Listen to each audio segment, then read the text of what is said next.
Okay, so it's been raining bots this year, and it looks like 2025 will be the year that we see bots finally make their mark in human workspaces and on factory floors, not just through nifty demos and bot labs. So I've got the star duo with me back again to break it all down for you. Scott Walter is a mechanical and aerospace engineer and two-time founder of robotics companies. Gustav Andersson is a hand surgeon and associate professor of anatomy in northern Sweden. Thank you both for joining us. Great to have you both back. There's Figure, there's Clone, there's 1X Neo. There's a lot to talk about and a little surprise that we've got in store towards the end. Shall we get into it? Yeah, and I think the one thing is that January was actually pretty quiet in the robot space, and then suddenly last week we got hit with all this. So there's definitely a lot to talk about. Well, yeah. Okay, so let's watch this video for a bit and then kind of break it down. Hey, Figures, can you come here?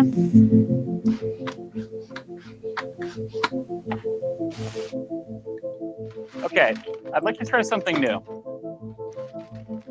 Even though this is the very first time that you've ever seen these items, I'd like you to use your new Helix AI and try to reason through where you think they belong in the scene, and then work together to put them away. Does that sound good?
Before we get to the rest of the video, very quickly, what are your thoughts on the voice interaction and the coordination that we see between the two bots?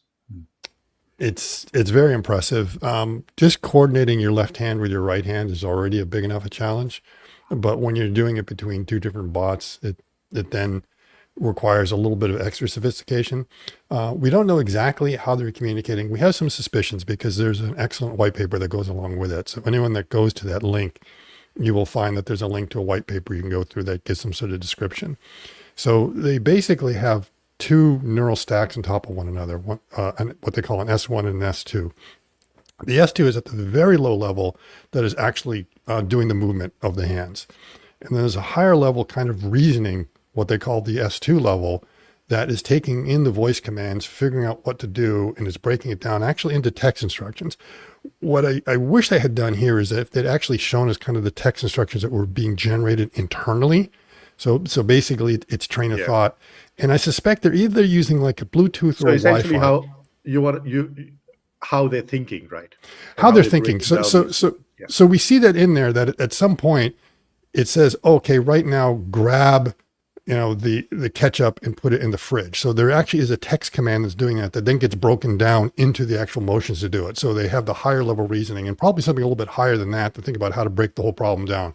But at every step of the way, they are generating text that allows them to create a transcript to make sure it's doing the right thing. Because usually when you go direct, voice, sometimes you don't hear something right and you put the wrong word in. And if you turn it into text, you can see, okay, was that conceived right? Was that understood right? And then it converts those things. So there's some sort of language model that is taking the speech and converting the text. That could potentially be in the cloud. It might be actually on board. It's not sure. But they are using some very low power onboard GPUs, two of them, for the S1 and the S2 layer. And which is a big thing that it's as low power. And it looks like almost all of it, these VLMs are actually running on board to be able to figure it out. There is probably some communication, and I suspect it's probably by Bluetooth between the two, where one of them sends a command. So they show in the white paper, it's like hand the butter to the other robot. That's what you need to do right now because we're trying to figure out what's going on. So if it's saying I have to hand it to it, it must be sending a message to the other one to say, hey, wait for me. And we could sort of see what was going on, that the robot that was on the left side there, when it was done, it was kind of looking at over the other and probably telling the other one, say, hey, hand me the cookies. I have nothing to do, but I see some cookies over there that I should put away over on this side, and it had to wait for that. And so it must have been telling the other one. And then we see they both kind of look at each other, almost like the Spider-Mans. It's like, whoa, wait a minute. Which is really interesting, the nuance that we're seeing there. But this is something incredible. Now, that's Corey Lynch. He's the head of AI at Figure.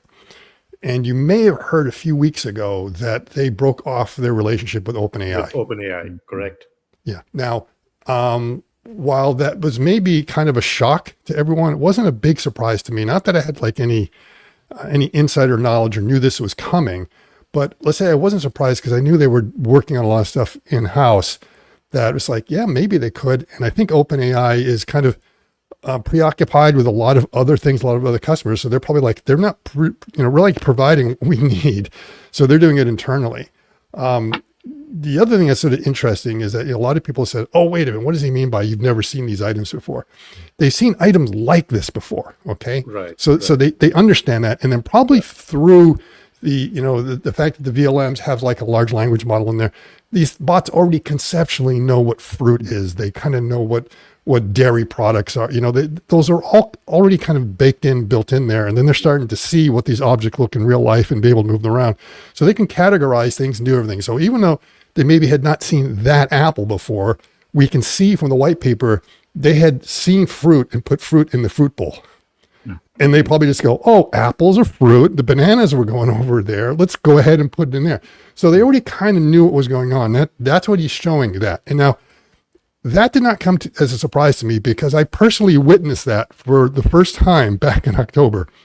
They were just starting to do some of this early Helix stuff where Corey was actually putting in commands, telling the bots, I want you to grab this particular item that was on the table. And it was very explicit of what it was supposed to pick up. And in one case, it was like, pick up the spatula. And there were some others. I could see there were different categories. And I said, Corey, ask it to pick up the kitchen item.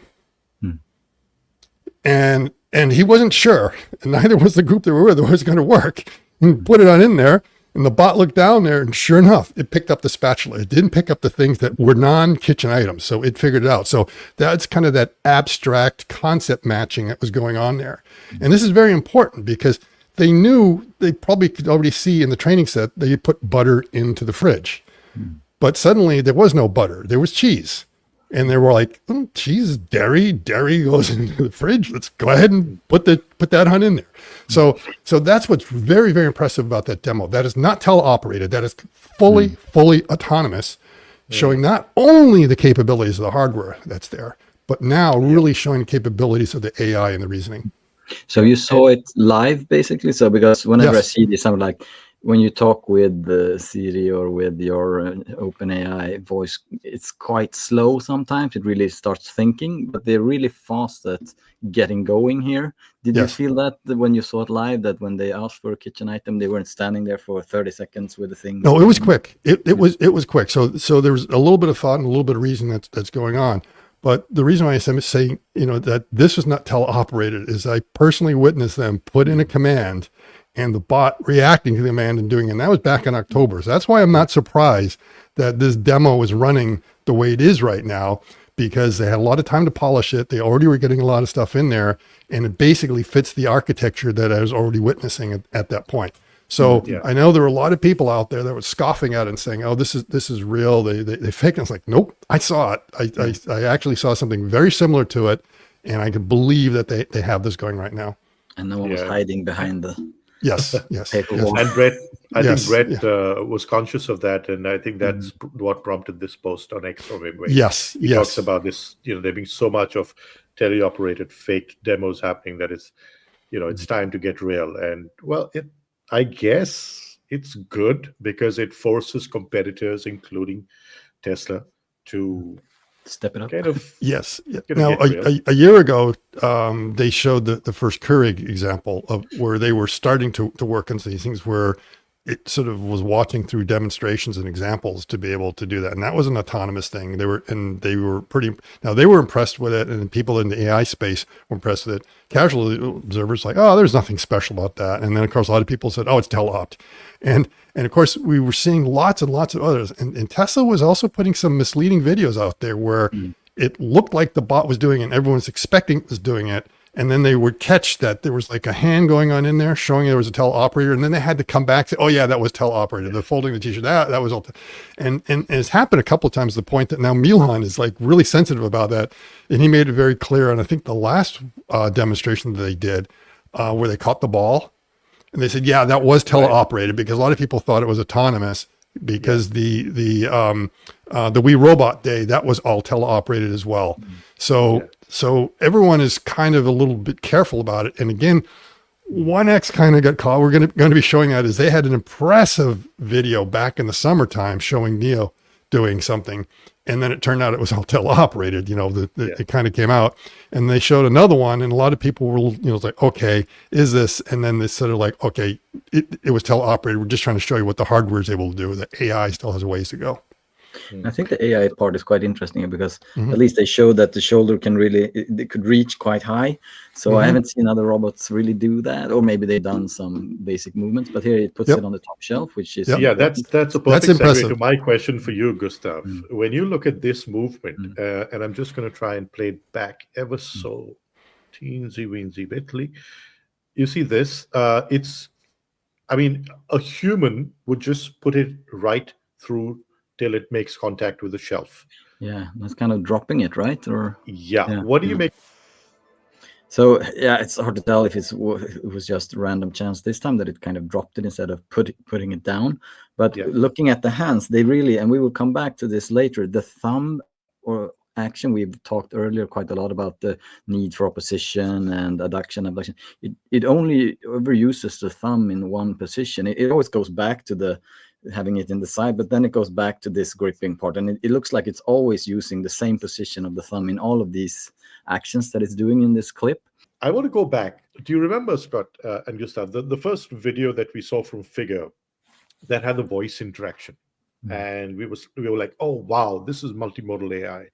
But there was a gap, right? Because you broke it down for us, Scott. I remember, because it was the AI then making sense of or transcribing from the audio that was captured, then running it through the model, and then back again. So there was and the model was in the cloud. So they were using an open AI model at that. So part of that lag was going out there. And even at that time, Chat and others, they would take a little while to think about it and give the response.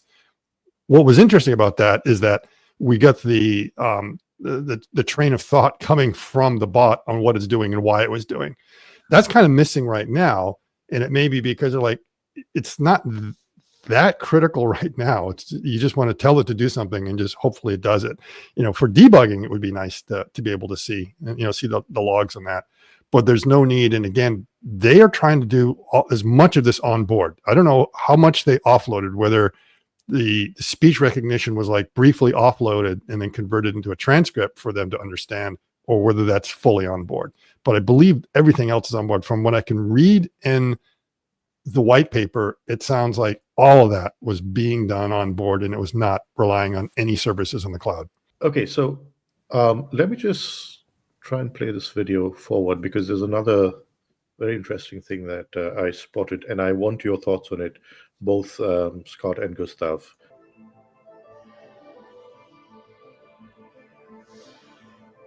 Okay, so you see coordination between the two bots. You see a sort of recognition that they need to work together. Yes. And that the apple doesn't go in the fridge, but it goes in the bowl. Break this down for us, Scott. What's happening here? How are they talking to each other? Is it Bluetooth, as you said it could be?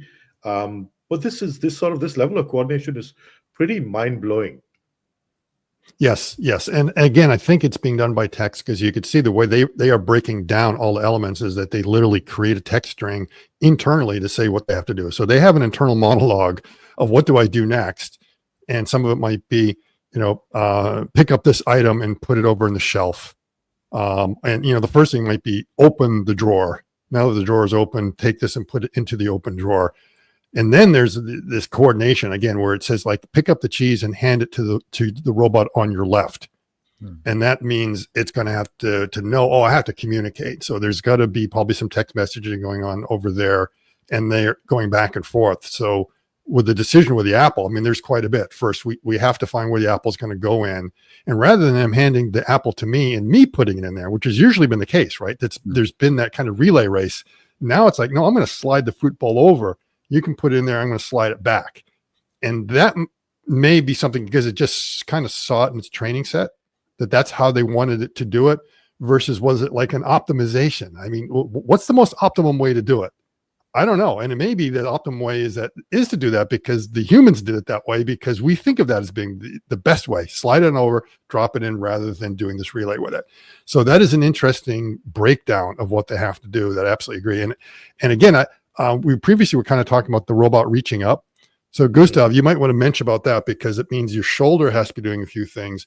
And you'll also notice it's got greater range of motion on what it can do with the elbow. So the elbow is in kind of an unnatural position. And also they have a pretty high range of motion in the wrist, which is a little bit more than a human. So they could get away with that because of the range of motion they had in the wrist. But if you and I tried grabbing the ketchup and putting it up there the same way, I don't think we could quite get our elbow and wrist in that configuration.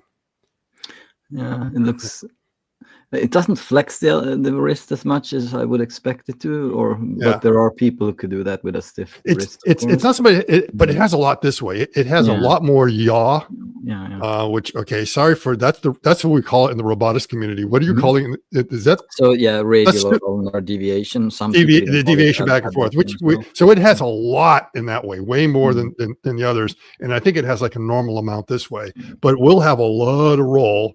And again, up here in the shoulder, it's got a lot, which is why it kind of had the elbow off at an angle. You know, I would put it up like this with my elbow that way, right? And it was doing something more like that because it has that rotation. So again, it's figuring out what's optimum for it. And the teleoperator, like it had like two joints in there, or when you see it from the front, it almost. I would wish we could see how the shoulder looks. Well, the shoulder is three joints, pivot, and then it has the ball and socket on that. Well, it doesn't have a ball and socket. Basically, has three serial motors that are in there. So it's got the first one that sticks out. That's actually not perpendicular. It actually goes back a little bit and it's up in order to avoid Codman's paradox there when you're straight out. So basically, the singularity, they move the singularity back like that, and then so they have three rotations. They have the first rotation sticking out this way. And then they have the one that's going to go up there. And then they actually have a roll along the arm, which allows you to reposition your elbow. Now, the teleoperators, I don't think they do not instrument the elbows. I don't think anyone's instrumenting the elbows. It's a 7-axis problem. So what you're doing is you're getting the wrist position where it's supposed to go. And the elbow can do whatever it feels like doing. Now, if you instrumented a human to say, here's what the elbow is going to be, they could be putting that into the solution and it would be mimicking exactly what the human's doing. But they don't care. They're like, we're going to do what we can with the elbow. All that matters is that wrist is where you want it to be. We will put the wrist where it's going to be there, and we will come up with the elbow that is best for us, not what's best for the human.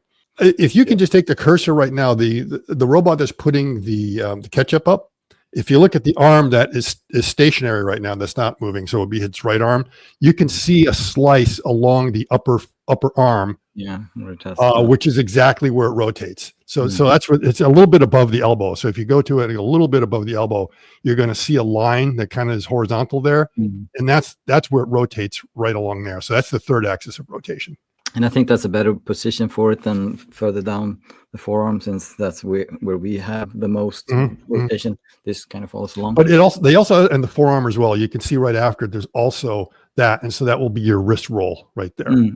So yeah, you can either call that 2 degrees of freedom at the elbow, or you can call it 3 degrees of freedom at the shoulder. I usually think of it as 3 at the shoulder, 1 at the elbow, 3 at the wrist. So the line above the elbow, is that also? That's the roll. That's the shoulder roll. So that's actually axis 3. So that's what allows the elbow to kind of rotate.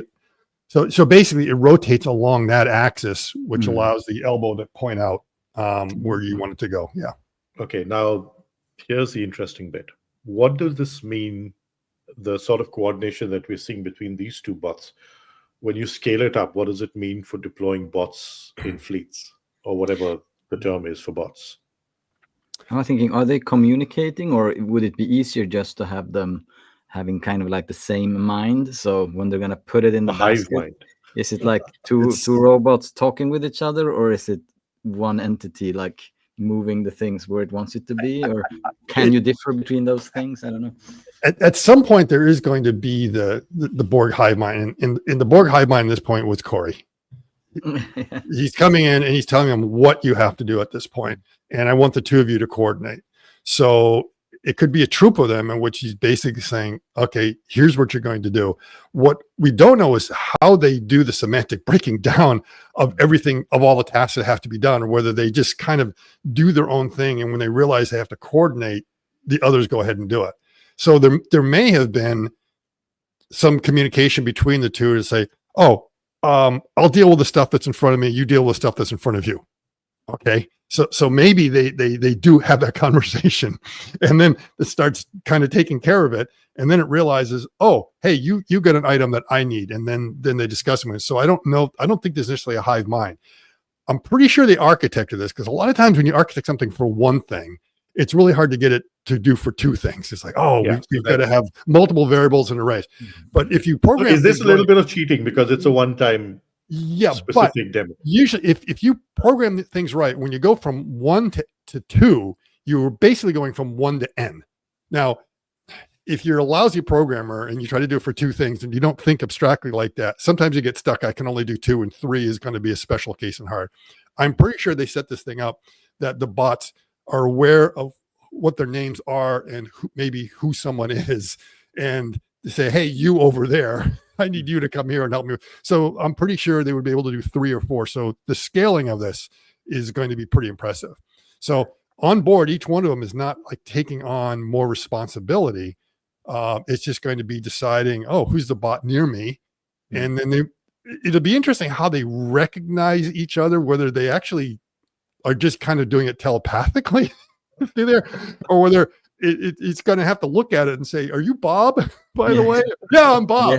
Well, you have this moment when they look at each other, but that's also, I wonder if that's like staged, because they look at each other after one task or before task. I wonder, is that staged, or is that some way that they could signal that they are connected? Yeah.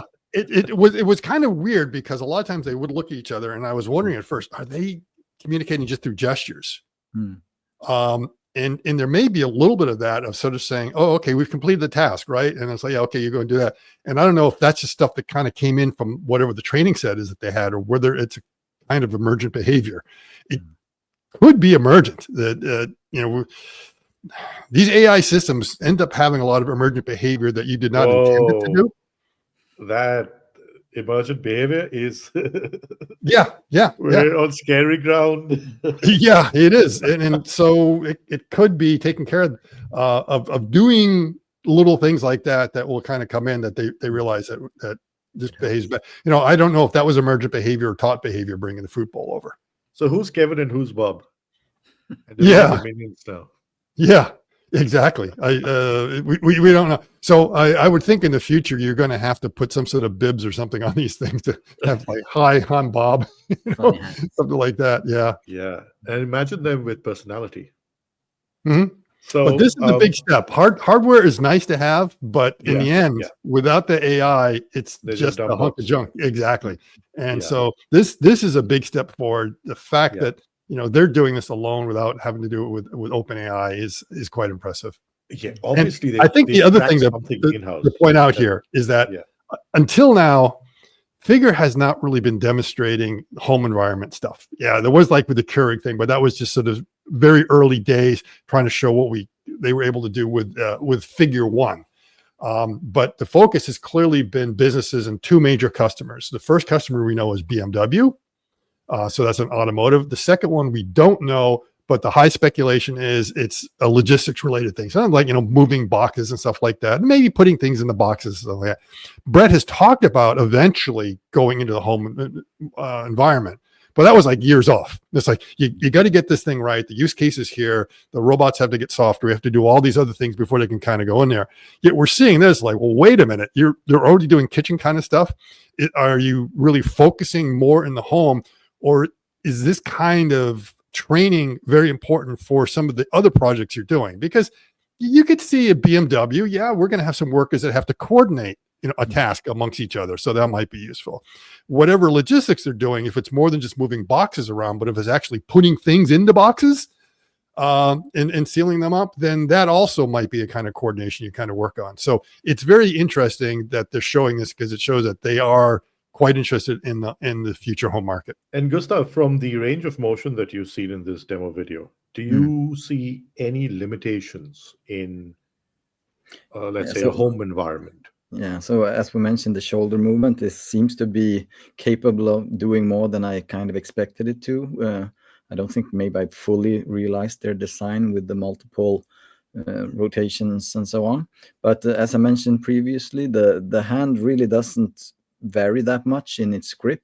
It goes back to like holding the thumb to the sides, but then as soon as it's gripping, it positions it in this middle position for opposition, and then just grabs the apple or the bowl or whatever. So it never goes in like grabbing in different ways. It's just this basic power grip for whatever it's doing. And maybe that is enough, I mean, for most tasks. And that is you're reading my mind, because that's my next question. We've been going on and on and on about the hand and how important it is. Are we overthinking the hand?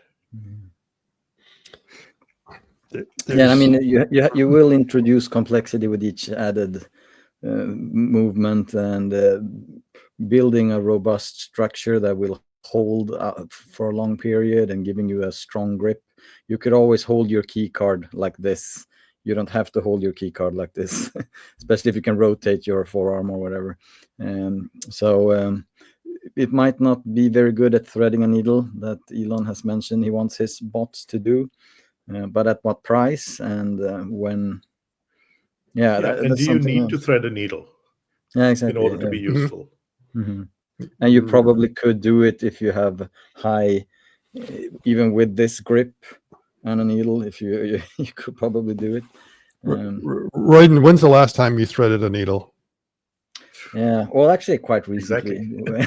Okay, maybe yeah. I'm trying to think about. So, for a lot of us, these high dexterous tasks are actually very rare, and we can manage to get through the day pretty much without having to do having the high dexterity that's in there. So again, it comes down to the decisions of what's sort of appropriate for that. And we have seen demos over the past couple of years from Aloha and others of these student projects using stupid parallel grippers, which shocked me on what they could do. Closing zippers, some other things that actually had to do with very flexible things. I was like, you can do that with a crappy set of grippers, really? So then I realized that a lot of what you can do with the hand is more about the mind than it is what's actually there. And if you look at people that have a real loss of function in a lot of their hands and stuff like that, they shock you sometimes on what they can actually do. I mean, you think, oh, I will never be able to do that again. And then you realize, wow, there is. So a lot of times you can get more function out of it. And in the case of Figure, they've got what is probably pretty minimal for what you want for the hand. They have all the joints that you need to have in a hand. So they're not missing any of the joints, but they're missing some degrees of freedom. So their fingers can close like this, come on down like that, but they can't do the abduction. Okay, so that they can't do. However, the thumb does have 2 degrees of freedom. And which I think one of them is like, they do have like an opposition and they have flexion. So they do have that capability. The other thing is they are not tendon driven. Most hands are tendon driven at some point. They have mechanical linkages for closing it. Now that's very important, because if you have a tendon driven hand, your flexion is going to be a clawing motion. If you have a single tendon in it. If you have like an extensor tendon, second tendon in there that can kind of, let's say, put opposite tension on it, then you have the possibility of having a straight finger close before you go on in there. They are doing that mechanically. So the fingers will actually close straight. And when they get to a certain point, then your IP joints will engage and close like that, because they understand it's very important to the gripping motion. No abduction yet. I expect they will, but the big question is, what do you gain with abduction, and what problems does it introduce? And we'll probably be able to get to that as we move into the 1X. Yeah, exactly. So you would the mechanics, it's not two engines or two actuators. It's one actuator, and it starts the motion and then the end of the motion. Exactly. So it's one finger, and because it's mechanical. So that, they have a mechanical linkage that causes it to go, and then when they get to a certain point, it triggers it to go ahead and do movement like that. Because it doesn't have a tendon, when you reverse the motor, it reverses.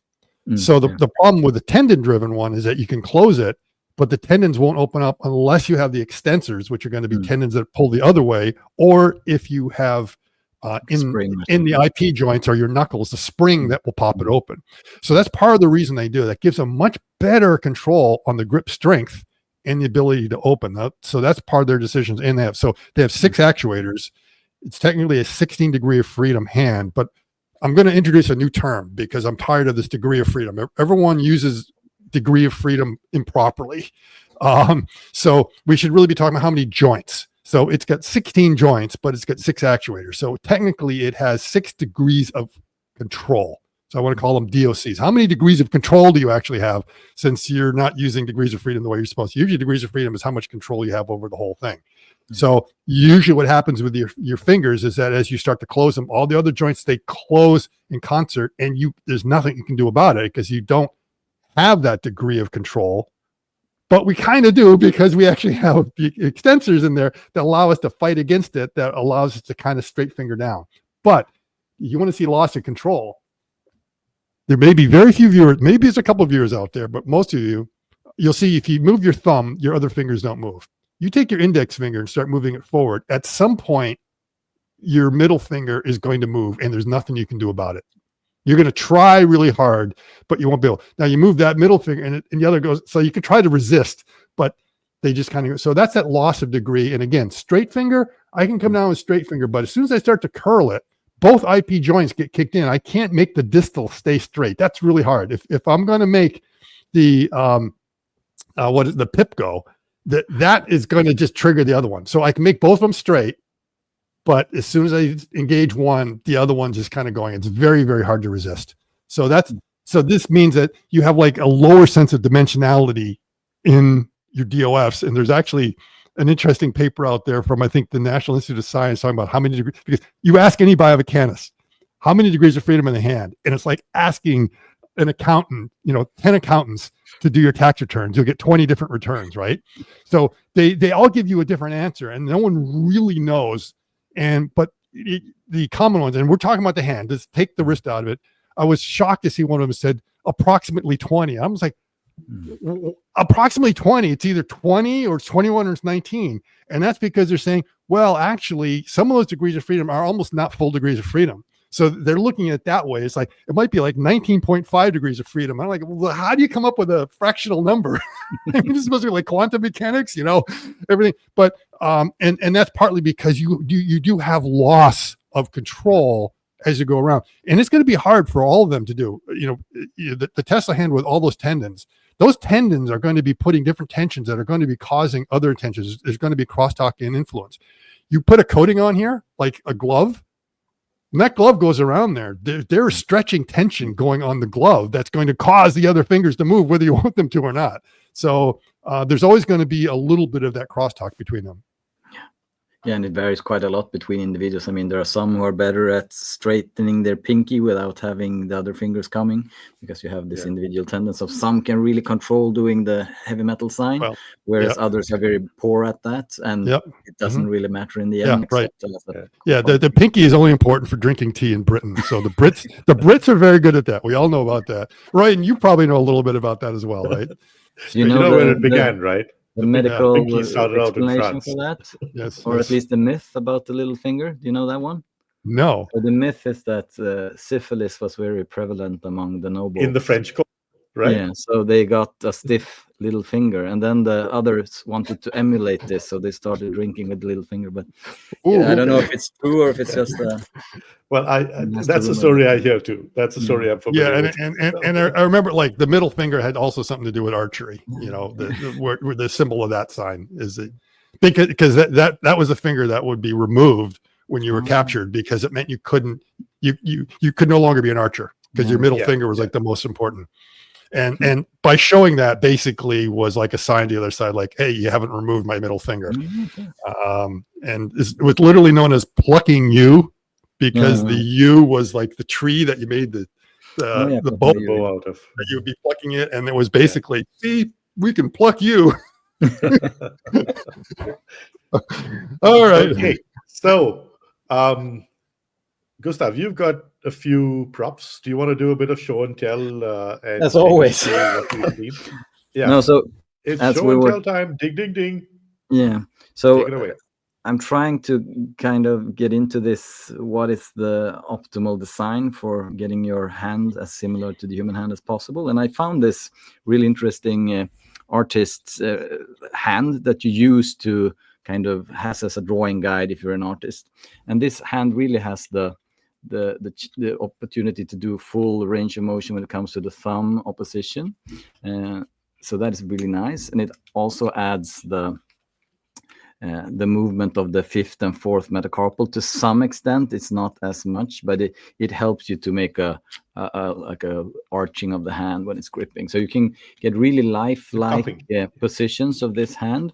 And when we're talking about the score with the thumb, the Capagni score, it really reaches all the way that you want it to go. So for an artist, it's a really nice prop. It's quite expensive, but so I was hoping to kind of recreate this and adding some actuators, and they added some nice linkage for the thumb. When you abduct it adds a little bit of extra movement there, but it's basically ball and socket joints in here and here to facilitate all of these movements, and then you have a kind of flexion and abduction adduction here, but only ordinary hinge joints for the fingers. But I like the design of it, so I'm hoping to put some tendons into this and see how well it will work. But it's not very stable compared to what we've seen so far. And as we were talking here, maybe you don't really need all of that palm in the middle of your hand. Yeah. But that's an interesting model, because that also brings about the cupping of the hand. So when you're scooping something up with your hand, and Tesla tried to emulate that with the small hinge there that I don't see anyone else really doing, and maybe that's where they came into trouble. And the same with the thumb apposition before opposition, whether or not you really need that. Maybe keeping it in this fixed position is the way to go. Okay, so quick thoughts, both of you. How much pressure does this put now on Tesla for the Optimus bot? Interesting is that normally we always see a reply video from Tesla within days of something coming from Figure or 1X or some of the others. It's been crickets. The last substantial update was the RL walking video that goes back to December 9th. So we're talking 2.5 months. The tennis ball grasp with the new hand, that was like before Thanksgiving. So we're like 3 months since an update on that. The last 2 updates from Optimus, one was like reposting a Sun article about women having more sex with robots in 2025, for what that's worth. And then the last one was like a Valentine's video. And in that Valentine's video was the Gen 2 bot with the Gen 2 hand, not the new 22, which surprised me. I was expecting that at least one of the hands would have it, if not both. So it's surprising there has not been an update about that hand. And I think if we go to the announcement from 1X, there may be in there something that can inform us on perhaps why. Well, Elon did say quite recently, I think he reposted or posted that the Tesla bot or the Optimus hand will be the most advanced. I think he kind of restated that not too long ago, but that was a few weeks back. Really if I remember correctly, right? Yeah, he restated it in the quarterly reports, but the thing is, he's been talking about that for over a year now. Yeah, and talk is cheap. Okay, so and I'm sure he really believes it, but I'm not sure how updated he is because he's been a little bit preoccupied of recent. So it's really surprising that, you know, if there really is something there, it's almost time to like, well, just go ahead and show us something, because it's a long time since those updates. Yeah. Show us the video or it didn't happen. Yeah. Clips or it didn't happen. Yeah. So if you want, we can pivot to 1X. Yes, absolutely. And I've queued up the video, so let's go ahead and take a look at this. I put it on mute. Let me just blow it up so we can. Right there. How's this? Perfect.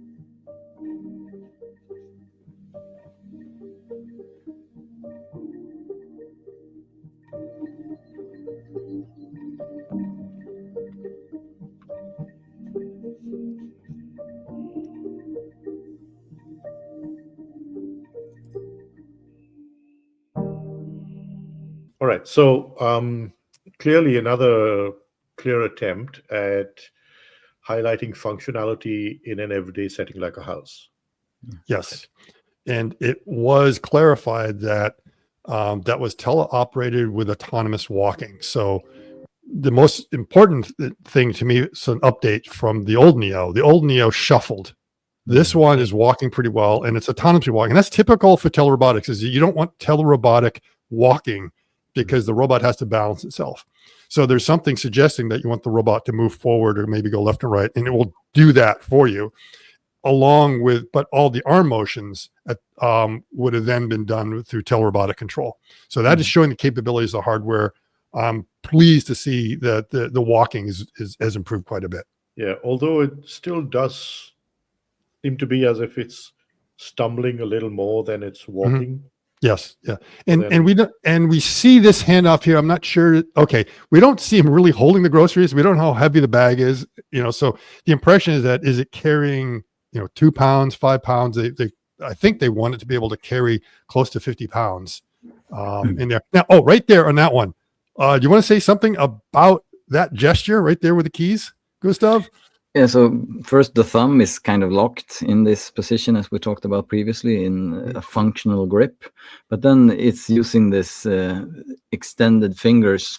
So I guess it's the third digit that's bent at the PIP but stretched at the DIP joint. So there seems to be some kind of, maybe it's a similar function as the previous one, that is this tendon based or is it pure? Yes. This is all tendon based. I think this is about 18 degrees of freedom. We'll get into that. But the one thing is that we know it scored at least 1 point on the Kapunji scale, right?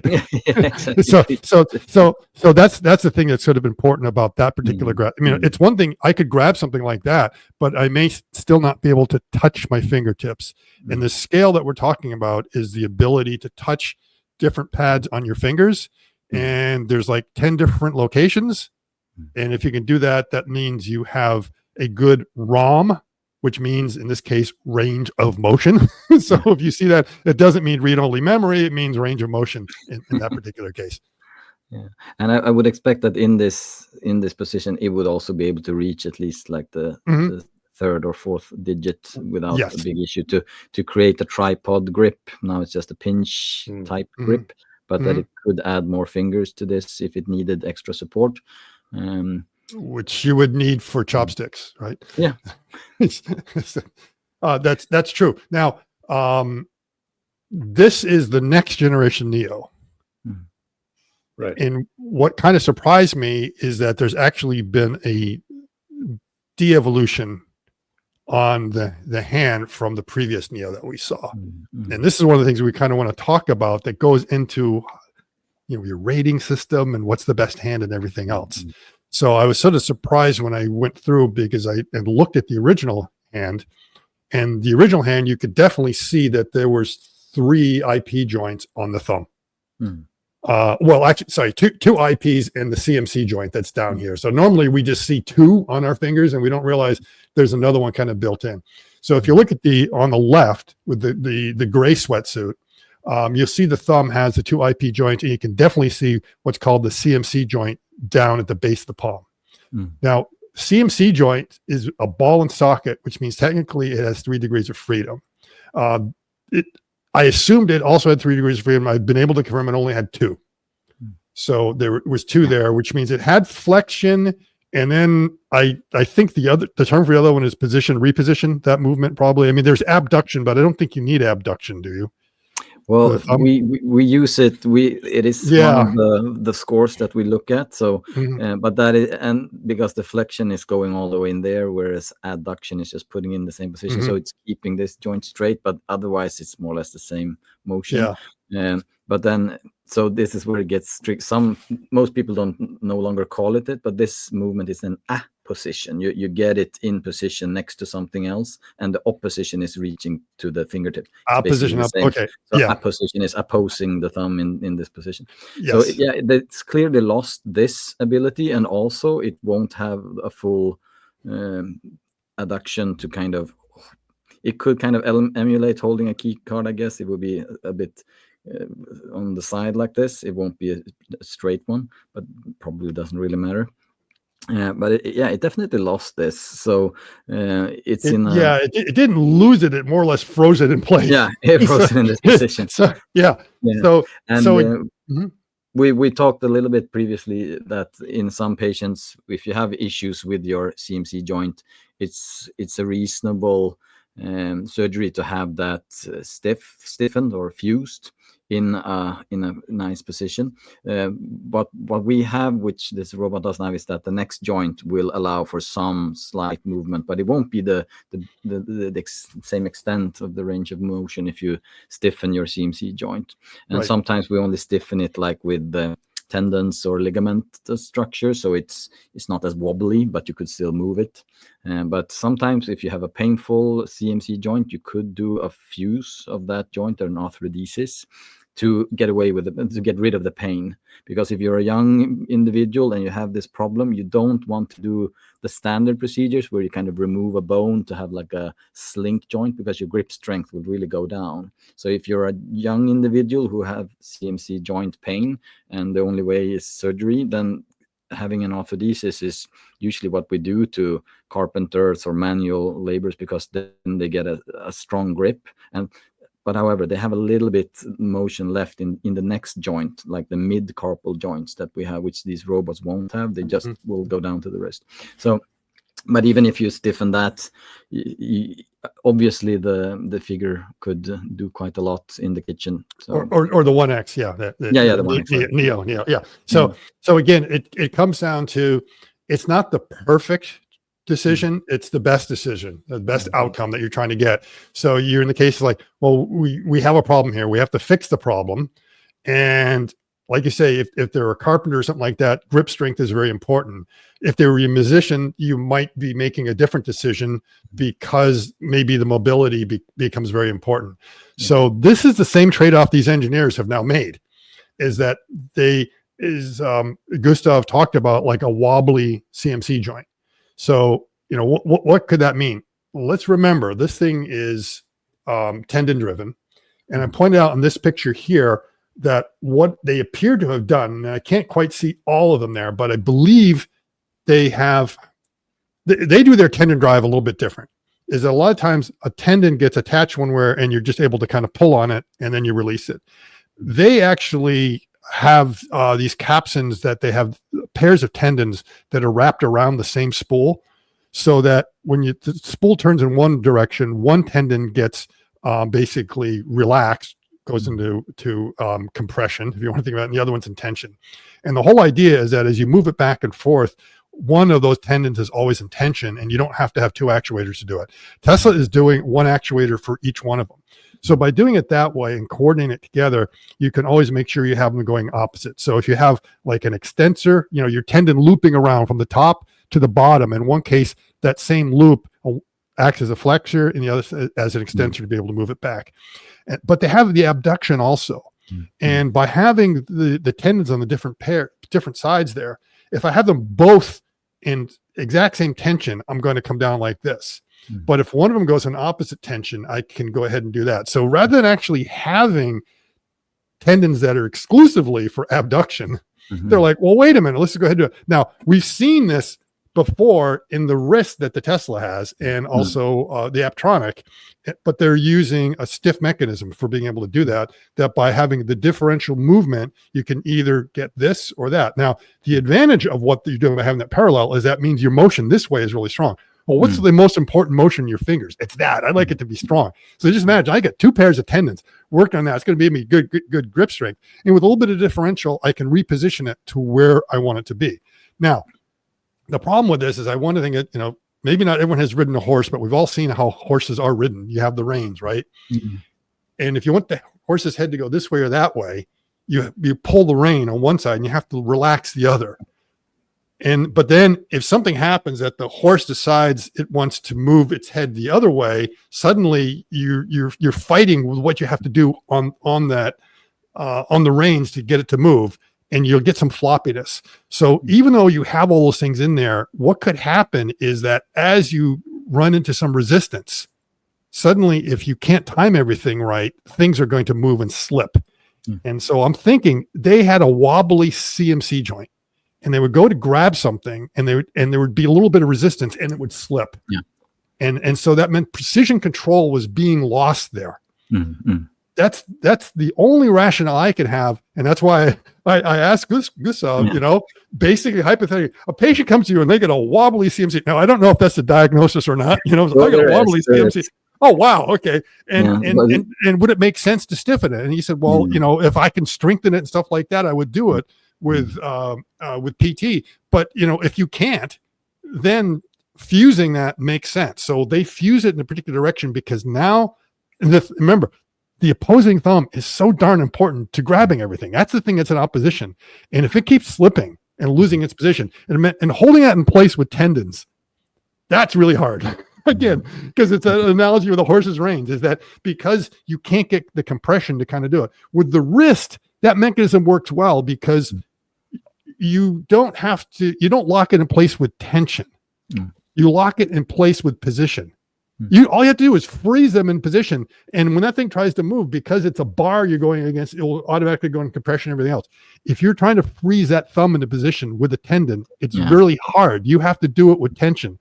And if something happens with the pressure on there, that thing's going to slip and you have to react really quickly. Whereas if I had like control rods in there that I just said, lock it, it'll be locked. Yeah. I think that's probably the way I would try to design it. So this not have tendon based for my adduction, abduction, and the opposition or whatever for your thenar and hypothenar, because you need the stability, and that would probably be really tricky with tendons. We have like a big lump of muscles here with very short tendons, but you will lose a little bit, but you don't really need it, I guess. With the spooling design of one tendon on each side, is you will have this abduction, but when we use that muscle, that's what gets the strength, the stretching of our EIP joint or DIP and PIP joint. So when you tension one side, you get it to go to the side, and the other goes to that side. But when you both pull on them both, that's when you get the stretching, because those tendons go up to the dorsum of the finger. So when we strengthen or use those muscles, you get this motion, which is the grasping that we talked about. But if you can kind of compensate for that with your long flexor and extensor, as you've been talking about now previously, that you keep the tension on the extensor tendon instead, then you don't need to use your intrinsics to have this grasping initiation.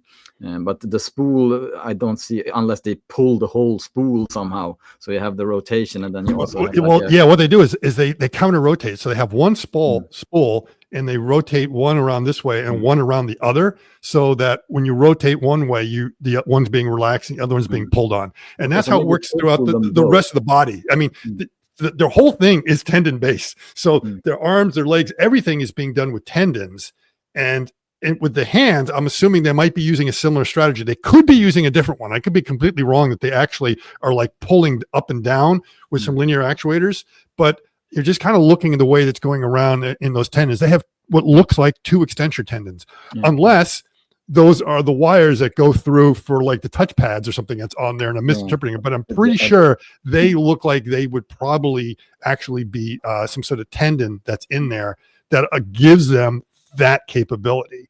And Royden, you might want to bring up the picture, that the annotated picture to the 22 DOF hand, that sort of helps illustrate a little bit of what we're talking about here and some of the challenges we will probably end up seeing.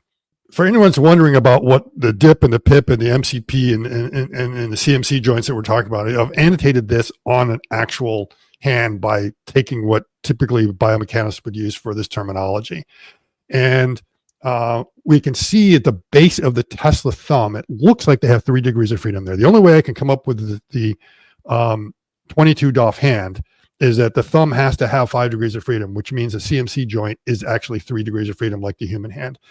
There's another picture in there that also shows kind of where those tendons are running through to give you a little bit of an idea. Now, in the case of Tesla, we see there's single tendons that are going through for the extensors, but we see for the abductors, they have 2 over there. So those are dedicated tendons just for ab and adduction.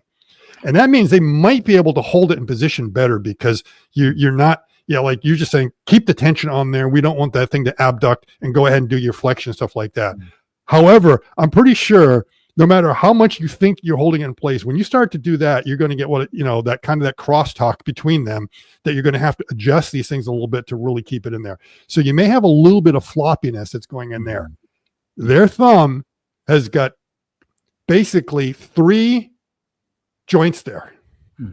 And the Tesla strategy has been, the tendons are in tension. We have also an opposite one for going the opposite direction. So we have an abductor and an adductor tendon. It's going to be the same thing with the thumb. So that joint down there has 6 tendons to be able to hold it into place. The palm, which gives you the final of the 22 degrees of freedom, that weird one, that also opens and closes. And it's not a spring mechanism that makes it going back. That means they've also got 2 tendons there. So that means when you're bringing your pinky around, you're already trying to fight the pinky abductor to keep it where you want. And now you got that palm joint you're trying to lock in. You may have like incredible range of motion. I'm starting to question what kind of precision you get out of that. So especially, you've got a wobbly CMC joint, you've got a wobbly pinky, the others are like a little bit wobbly. And you'll notice the company that started out first with like a full, what was like a 20 degree of freedom hand, has decided to go 18. They've decided to lock that in, that they discovered a problem. This may be informing us on why it's been crickets from the Optimus team for 3 months. And maybe that also explains why in the kitchen scene that it's actually just using this standardized. They don't even have the ab and adduction, of course. Tesla does, Figure does not. So Figure doesn't have to worry about it. It kind of goes down to there. Now, if they put in abduction, and I think I'm looking at, I think Xipeng also has a very mechanical hand. I was looking at that, and it looks like they have abduction also, but I believe they're doing it mechanically. And if Figure decides to go that route, they are not going to do it with tendons. Brett is explicit. He does not like tendons at all. So they would come up with a mechanical solution. And the question is whether that abduction would be 4 separate actuators to be able to do that, or whether they would say, usually when we abduct like this. It's not that we necessarily have to do it separately. So they may decide to say, we'll just use one in there to be able to get this if we want, because I want that when I grab a tennis ball, right? But I want this when I grab a bottle, and I don't care about this. I'm not sure, besides acting in movies, what this kind of gets me for being able to do anything. So it could be that, again, this compromise. What is actually the best functionality? And I think for us, the primary reason for that is to grip against your thumb in this position. If you lose the strength in your abduction of the index finger, then holding a key or key card like this would be very hard. It would just kind of flex.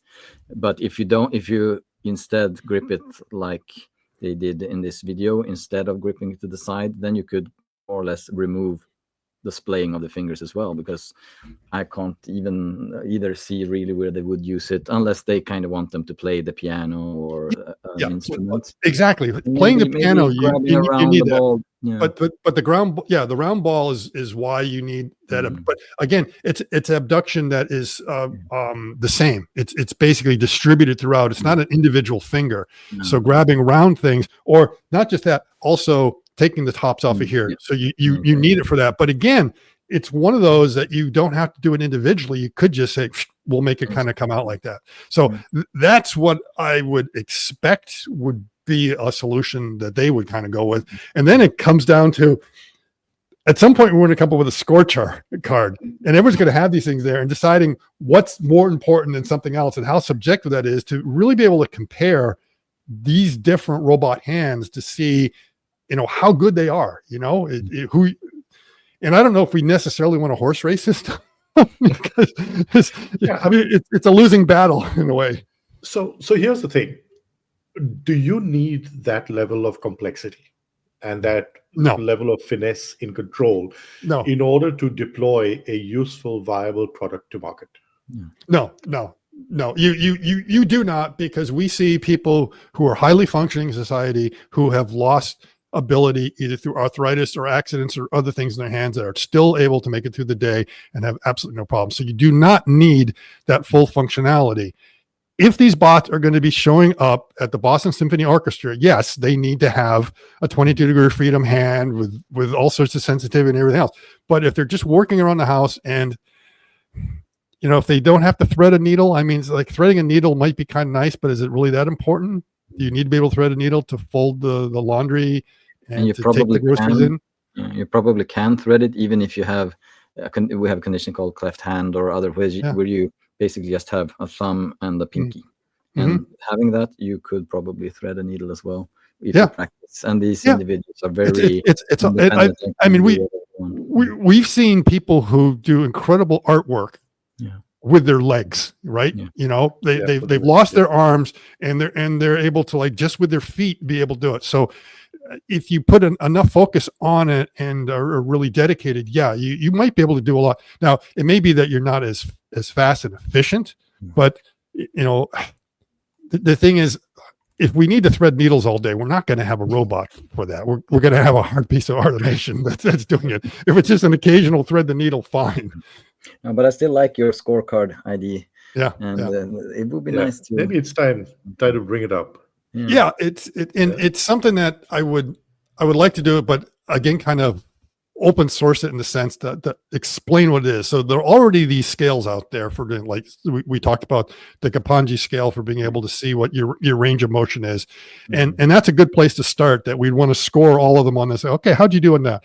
And there's going to be some other things. And then there's going to be some objective things like, well, how many degrees of freedom does it have? How many actuators does it have? Is it using tendon control? And the question is, like, how many points do you score for that? Do you subjectively say tendons are better than direct drive, or the opposite? Someone might have a hand that's like really good, but it's just 3 fingers. Or they've got 5 finger, but they only have 1 IP joint. It's like, how do you score the difference between how important is that extra IP joint in this, so that it could make the scoring very subjective. And of course, in the end, it's going to be, you have this thing where you kind of go through and look at what the capabilities are. And then you have to go and run some tests. And I think that's the real thing, is like, in the end of the day, it's not how many degrees of freedom my hand has. It's like, what task can my hand do? And can it do them all? And can it do them all well? And if it does, that's the proof of the pudding right there, right? All right, drum roll. It's time to reveal the Walter Andersson scorecard. There we go. Oh, you And reference Grok 3, of that. course. Walter Yes, Andersson shows it. Yeah, we I don't know if we want to call it the WAD or the AWD or what it is. Look, whatever the I had proper. very little to do with this. So we based. I actually got Scott asked me this question yesterday. How would I score it to look similar to a human hand? And in hand surgery in Sweden, we have a very well established like hand injury chart that we fill out, and it's based partly on what we consider normal hand function and everyday life activities, and then also based on what the insurance companies have kind of agreed upon in Sweden, together with insurance, medical practitioners, and so on. So I more or less fed Grok our conversation, the questions that Scott gave to me and my short explanation, and instead of me having to do all the heavy lifting, the Grok came out with a quite decent run through of which seems to be based on a similar system that we use in Sweden, as I mentioned, with the assessment of hand function. And range of motion is of course something that we look at both for all joints in the hand and also the abduction, adduction, the opposition or not, and the distance between the thumb and the fingertips. We don't do the Kapanji score, which is going to the fingertips and then going down to really show a position. We can kind of we do a general assessment of is opposition good or not. But the range of motion here, it kind of goes through it similar to the way we're doing it. But then it comes to the sensation, which we haven't really talked about, like sensory input. In humans, of course, pain is really important, and cold sensitivity and so on. But I think sensation might be something that, if we really want to go towards a more advanced bot, that they might forget. One of the tests that we do is the capability of picking up small objects with the help of vision and without.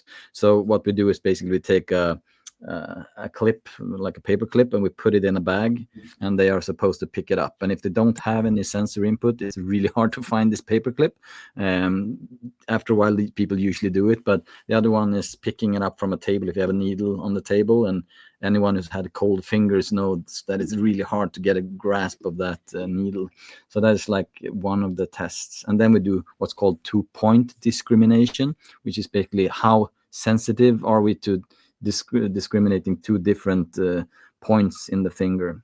But then there are other sensory inputs, kind of how can we sense if it's a rough surface or not. And Grok actually mentioned that in this. And then, of course, the grip strength is something we look at. This is usually affected perhaps by multiple tendon injuries, but mostly I think it's pain that hinders our patients, that they can't really do it because it's too painful. So the pure grip strength is important, but then also the pinch, which is between your thumb and index finger. Usually, if you lack an index, you take your middle finger to see the pinch strength. So, but then also if you take it back, we also look at the motion of the wrist, of course. Usually a stiff wrist is not that big of a handicap as you might expect, but pro and supination definitely is. Nowadays, or back in the day, supination, like putting your palm upwards, was the important one, because it was very common to work in a store and you would get the money, or you got the money from the store.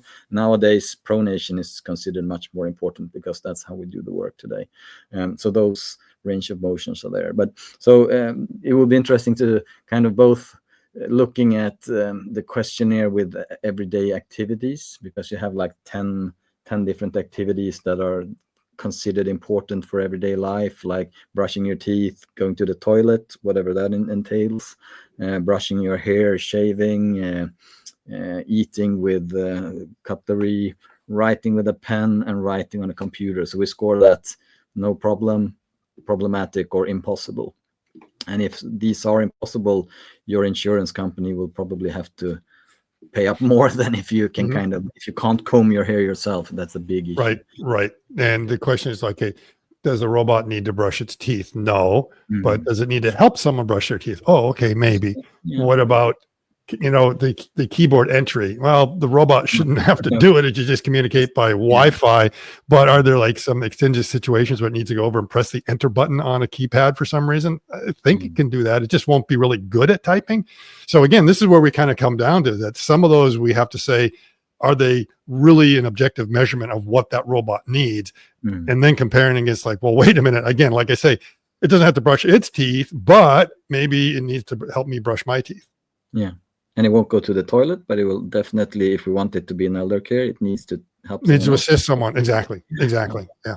So should we can run through it quickly to see if there's something that's missing, or so we talked about range of motion and sensation and feedback. It's important, and I think the robots really need to be able to pick things up without looking at them as well, like when they feel that they're gripping something. So that's probably important. And then also the grip strength, of course, point number 3. Maybe it stopped out there. Maybe it forgotten our discussion at the end. But so the all of the range of motions is probably not as important as we originally, or at least I envision it to be, because I want it to be as advanced as possible. But as we have been saying, you could have a pair of a claw hand, and you could do really fine activities, or folding clothing, and even holding a pen and writing and so on. And then also when it comes, we only measure grip strength and pinch, as I say. We don't measure other strength, like how strong is your cupping of the ball or whatever. It's like the pure grip strength and the pinch. And pain will, of course, hopefully not be an issue for our robots. But that scoring could come down to things like power, maintenance issues. It's one thing the robot can do this, but if it does it a lot, then maybe it results in a lot of maintenance. So it's a different kind of pain, I guess you could say, that may be a bit harder to measure at first objectively. And it's only something you begin to find out over time. It's like, well, really functional hand, but man, just requires a lot of maintenance. And so there you have the thumb functionality that we mentioned, and this, of course, the finger dexterity. I mean, it's one thing to be able to move the fingers in a very different way, but also the speed of what it's doing it. I think that will be important. It's of course important to have a strong, steady grip, but you also probably need to be able to move them quickly and dexterously, and with high what do you call it? High specificity of where you're putting your fingers. A lot of them you can kind of see when they're doing their motion. Some fingers are kind of hanging from the robots when they're moving around. And that's you probably know this thing here. You give someone $100 bill and you say, there's your finger, and then they can't close the finger until you drop it. And a lot of times, like, your reaction time isn't quick enough to get it. Now it's easy for me because my left hand literally knows what my right hand is going to do, so I can grab it. But if you actually try that in a bar, and I would do it with the $1 bill, don't do it, is that a lot of times you cannot. So again, that would be like, reaction time to be able to do something like that, and to see how important it is. Obviously, if I have a very slow moving finger, even though I tell it to do something, getting there is not going to be good enough. So there are situations where it's important to have a quick reaction time. It's not just catching dollar bills, but it could be catching something falling off the counter. Yeah, exactly. Or catching a ball that is thrown at you, which seem to be teleoperated, but still very impressive how quick the latency in that, or the reaction time it was. And also, so the overall latency was good. That means the motors had to react, had to be able to get the oomph in there. It also meant they must have had a pretty good data glove to be able to kind of capture the proper gesture at the right point. So, or catching the falling knife of the Tesla stock, like we're all trying to do. Yeah. Okay. And what else did we come up with here, or Grok came up for us? Okay, so there's finger dexterity, speed and agility, something that we were just talking about. Right? And going from different grip types, of course. And that, I think, grip types, and it said something about similarity to human activities was the next part. I mean, that would be two different things. Like, if you have your claw hand, you could still perform similar to a normal human hand for a lot of tasks, even if you don't have the 5 fingers. But and if you only have one type of grip, you really don't need a transition. You just move it into the right position. Yeah, and we have a lot of robotic grippers that they can really only do one thing, and they do it really well, and that's the only thing I have to do all day.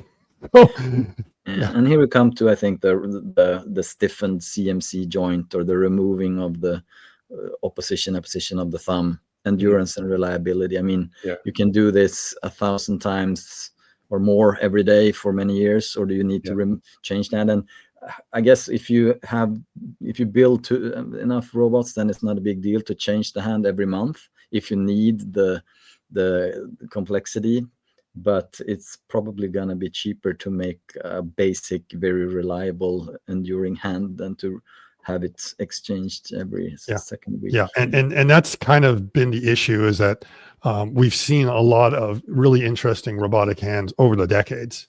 You know, and certainly in the last decade. And I keep on saying, you know, the Fermi paradox of robotic hands, you know, if they exist, where are they? Why aren't we seeing them more widely? And the answer has really been that, is endurance and reliability, is that they can do a really nice demo, but when the demo's over, they're pretty much broken down, and you have to replace it again. So that is the key. This is why you are seeing some companies staying away from tendons, because they don't think they're reliable enough. They don't have the control. Well, where others think that they may be able to solve that. So that's going to be the biggest challenge, is reliability. Yeah. And if you can make one where you kind of remove the whole forearm and put on a new one, and it costs them $100 to build, then maybe it's not a big deal. But if it's 10 grand per hand, then it could, that might be the pricier part, you know, of the overall thing, is I don't think it'll be cheap. It doesn't necessarily have to be super expensive, but, and again, it may be that it's not a disposable hand. It's just that, like you say, you pop it off and it goes over, and you just give it some preventive maintenance that maybe takes a day or two, and then you can put it back in. Maybe just retensioning some tendons, replacing a few here and there. Who knows? Here it came up. Of course, when you're manufacturing at scale, you'd want to take the simplest bot from the market, right? Yeah. But I mean, if you look at cars and you look at some of the parts we got to put in our cars, some of those are pretty darn complex. So we're used to that. But hopefully they go 100,000 miles before they have to be replaced. So it came up with control interface here, and I think it remembered a previous conversation I had with it about prosthetics. But I mean, still the teleoperation in the beginning, perhaps it's important, but when they are becoming more and more trained, you don't really need to have a specific teleoperative capability. You will just do it, I guess. And then aesthetics, perhaps we talked about this last year, I think, about it might not be very comfortable if a clawed robot is coming towards you, helping you brush your teeth. It would look better if it had this very natural hand design. I don't know, might be important. Yeah, also, you know, the finger shape, the fingers should be different lengths, probably, you know, very similar. And some kind of covering, because we've seen the robotic hands out there. They all have these exposed hinges, which are just pinch points that not only will, you know, potentially injure someone, but whatever they're handling will get caught in there all the time. Grime. Dust, grime, and also things are just going to get caught in it. So if you're folding a T-shirt, you know, it might get caught in the joint. Yeah, and as your post said, when your thumb is in this position, a slap is not very comfortable. You want the thumb out of the way when you're going to slap someone. So. Yeah, and this brings me back to the Neo video as well. If you look at the various functions that this bot is performing, right from simple things like this, or even, you know, placing the kettle on the table, setting the angle of a wall hanging right, you know, you have picking up a basket, vacuuming the floor, the little keyring thing that we talked about, receiving a package at the door. Stuff like this. Do you really need that excess amount of complexity? And we keep coming back to it over and again, because that really will decide time to market. What it? Yeah. How hard do you think it would be, Scott, if you come up with a very basic design today of the hand, and then in 5 years' time you come up with a really fancy robotic hand? Would it be like starting over with the training, or would it just be like swapping from? I think at that point you'd probably just be able to swap them out. Right now, a lot of these embedded systems are almost too dependent on the hardware that they're going to right away. I mean, we're seeing FSDs having a hard time getting over the Cybertruck, because the Cybertruck is not a Model Y, handles differently and everything else. So you need to get that conversion. There are ways of doing it. So, you know, it depends upon how many extra degrees of freedom you're putting in there and how you're actuating it, that it could be different. But I still think you could probably reuse a lot of that training set and move ahead. So I don't think you have to worry about getting it right now. If I look at the 1X hand, I would think that's probably more than enough capability. I don't see that you would need more than the 1X hand. You could almost argue you maybe a little bit less, but they've already done that argument for themselves, that, you know, with the CMC joint, what they've done there, and they're the experts on the use and what they're seeing. And remember, their first spot also was just a paddle gripper. There was nothing special about Eve going around. So they already kind of know the capabilities of dumbing it down, and went from like a very dumb gripper that I actually bought off the shelf to what was like a really very functional human hand. And as we see, the only thing is that they decided to stiffen the CMC joint going on in there. I don't, it's not like we don't need a sixth finger. I don't think we need an extra IP joint. So I don't know what more you can kind of add in there except what they have in the thumb. Whether you need to have that movement in the palm, again, to me, that's starting to get overkill. So you can argue that the ideal hand is probably somewhere between what Figure has right now and what we are seeing with 1X, where, Figure has 16 degrees of freedom. They've got all the joints. They just don't have the abduction. And then you got the two different strategies. One's mechanical, one's versus tendon. We're going to see how that's going to play out over time and what those advantages are going to be. So I don't, it's going to be those rare cases that you need to have something that's a lot more than that. It's like that Rubik's Cube hand that we've all seen. That thing was fantastic. But again, the reason you're not seeing it out there is that thing made it through about a demo, and that was about it. And required additional maintenance. So that's not ready to go on a human hand for a variety of reasons. And so we're seeing that. So the same thing here is that these look like they're probably going to be robust enough, because robustness is going to be the real trick. Have we seen anything about the sensor input, by the way, now that what do we know about, we know the force feedback in the Optimus bot. Have we heard anything what the other guys are doing and how well? Some of them have sensors. So I know some of the Chinese bots have shown sensors. I'm not 100% sure, but I think 1X may have some pads on there that they'll be able to do it. Figure, I believe, also has some sensory input to be able to do it. It's not going to be the same level as a human. I don't think they can count the change in your hand, which is James Dalma's classic example. It's like you're not seeing anything, but you've got enough sensitivity to do it. And again, the question comes like, well, do you just need it on the distal tips, or do you need it on all the pads everywhere? I mean, how important is the sensor in the more? So that's another discussion. So when I was seeing this, like, oh yeah, we have to remember that's another kind of category. I'm beginning to realize our score is going to be a huge Excel sheet. There's a lot of categories to put in there, and how you, and the weightings that you do on those, I don't know. It's like how much weight you put every category in there.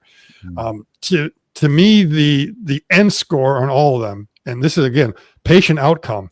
You can go and you can fill all those things out. Is the patient happy? Can they do everything they want to do with their hand? And if the answer is yes, then you have literally a perfect outcome at that point.